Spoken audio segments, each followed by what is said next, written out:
Azima Rwanda karibu cyane twongeye kugaruka kugira ngo tuguhe amakuru ya update kubikomeje kubera muri Kicanga. Abamirise b'umutwe rero wa Wazalendo bakaba bongeye gufata umujyi wa Kicanga kuri uyu wa 9 mu gitondo rero cyane cyo kuri uyu wa mbere. Turi mu kwa 2023 umujyi wa Kicanga ndetse na Burungu muri teritwari ya Masisi bikaba byaguye mu ntoki z'umutwe wa Wazalendo. Amakuru ari kuva hariya akaba akomeje kuvuga yuko umutwe wa M23 waje gusubira inyuma ukava muri iriya agglomeration ukigendera.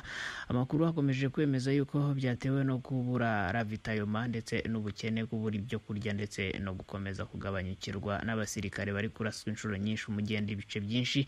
Ni mu gihe umutwe wa M23 rero wakomeje kwerekeza mu bindi bice. Aba rebeli rero b'umutwe wa M23 bakaba bongeye kwisanga mu mirwano cyane hirya ya Kicanga. Mu gihe bavuga Kicanga rero bahise berekeza kuri axe ya Tongo muri teritwari ya Rucuru, aho rero bakomeje kugenda bakubitana na ambuscade zitandukanye zagiye zituma abenshi babakoramo barabahitana.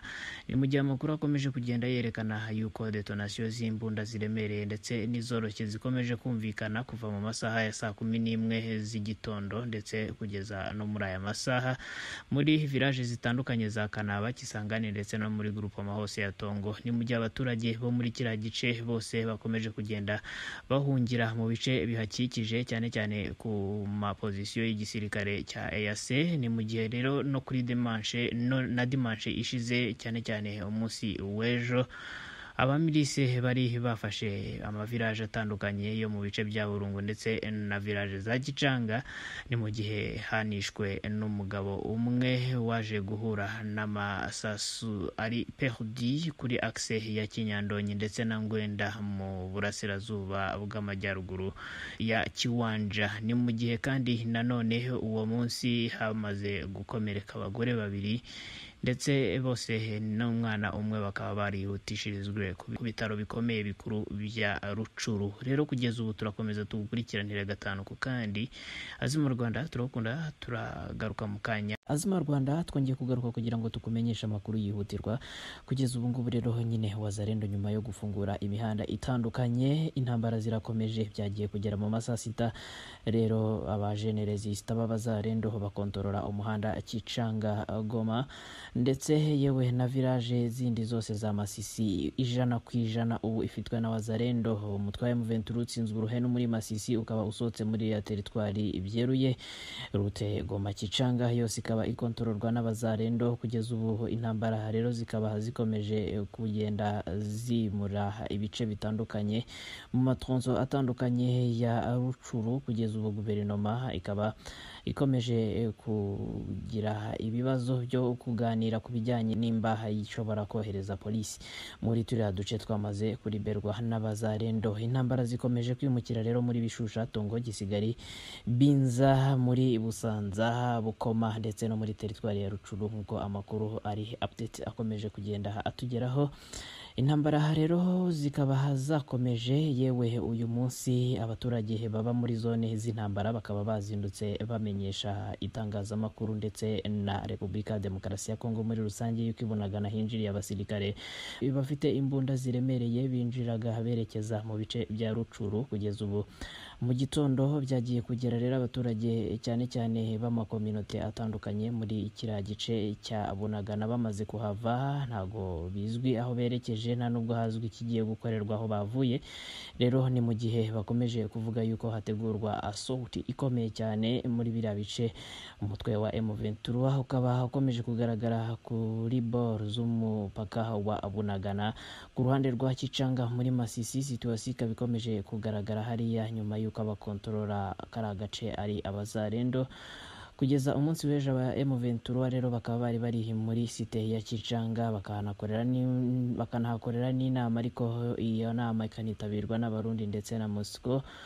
Nyuma rero baje kugaragara yuko batagihari. Ni nyuma y'igihe rero hagaragariye indege ebyiri zavuye hakurya zikanyura muri Nyesisi, Rugari ndetse na Rucuru. Hari mu masaha 2:45 y'uyu munsi wa mbere z'ukwezi kwa uyu munsi wa mbere ukaba ari n'umunsi wa 9 w'ukwezi kwa 10 2023. Rero Izi ndege zikaba zahanyuze. Inama rero ikaba yari yabereye muri primeri ya Kavumu. Icyo gihe inama ikirangira nibwo zongeye kugaragara i Burere rero, naho zikaba zahagaragaye muri groupement ya Bweza muri teritwari ya Rucuru.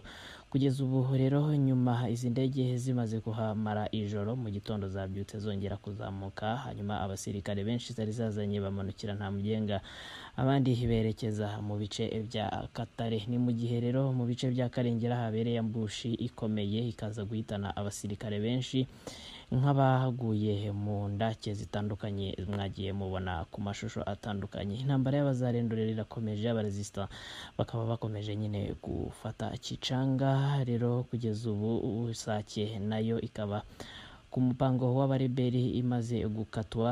Abaroberi bari bamaze igihe muri kariya gace bishyuza amafaranga menshi, amafaranga 500 kuri buri kamyo. Kugeza ubu abazarendo rero bakaba bamaze kurebera uyu muhanda, bakaba birukanye abareberi bakahicira n'abareberi benshi. Turakomeza tugukurikiranire rero gatanu ku kandi. Komeza ukurikirane Azima Rwanda, turukunda kandi ntibibagirwe no kuduha share, commentaire ndetse na like. Azima Rwanda twongeye kugaruka kugira ngo tukumenyeshe ibyo tumaze kumenya nonaha ku makuru ari gutrendinga mu burasirazuba bwa Repubulika ya Demokarasi ya Kongo. Ni mu gihe rero kugeza ubu amakuru ariho ari uko M23 ikomeje kurwana. Uyu mutwe ukaba rero wigaruriye umujyi wa Kicanga nyuma yo kwirukanamo ingabo z'abazarendo. Amakuru rero yaje kutugeraho na yuko gufata uyu mujyi byamaze isaha yonyine kugira ngo habe habaye igikorwa cyo kuribera. Rero uyu mujyi wa Kicanga ukaba wari wagiye mu maboko y'abazarendo. Kicanga yari maze iminsi igera kuri 2 rero nyine yarabohojwe n'abasirikare b'abazarendo. M23 yari yaravuye muri uyu mujyi rero iwusigiye abasirikare b'Abarundi. Uyu mutwe wari umaze iminsi igera kuri 2 ushinja rero izi ngabo z'igihugu cy'u Burundi ngo ziri muri Repubulika ya Demokarasi ya Kongo mu rwego rwa yase gukorana n'umwanzi bihanganye, byaje gutuma rero zinamushyikiriza umujyi wa Mushaki ndetse na Kicanga. Zombi zikaba iyi migi iri muri teritwari ya Masisi. Ni mu gihe rero imirwano yo kwisubiza Kicanga yamaze nyine igihe cy'isaha imwe nk'uko amakuru yakomeje kugera ku itangazamakuru yagiye abivuga.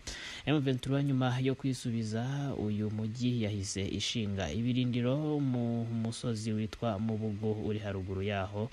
Perezida wa M23 Bertrand Bisimwa mu butumwa yanyujije ku rukuta rwe rwa X akaba yavuze yuko kwigarurira Kicanga biri mu rwego ngo rwo guhagarika ubwicanyi ingabo za Repubulika ya Demokarasi ya Kongo ngo zakoreraga abaturage ngo binzira karengane muri Kicanga. Akaba yagize ati igikorwa turimo gukorera muri uyu mujyi wa Kicanga kigamije ngo guhagarika ubwicanyi bw'aba